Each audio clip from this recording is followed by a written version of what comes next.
ગણપતિ બાપા મોર્યા. તો એ અમારું મંડળનું ડેકોરેશન ચાલુ છે. તો અમારે 26 તારીખે ગણપતિ બાપાનું આગમન છે. તો વધુથી ભાઈઓ તથા બહેનોને વધુમાં વધુ જોડાવવા વિનંતી. અને એ અમારું ડેકોરેશનનું કામ ચાલુ છે. તો આ જો આ અમે એક વૃક્ષ બનાવ્યું છે. એ છે વડનું વૃક્ષ. અને આ બધું ડેકોરેશન ચાલુ છે.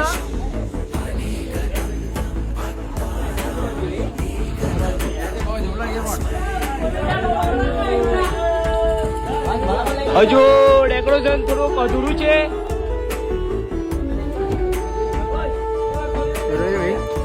અમારા રામુભાઈ ને વૃક્ષ બહુ જ ગમ્યા છે અને જબરદસ્ત બનાવ્યું છે. એક નંબર ને અમારા થોડા ખમકરા ગયે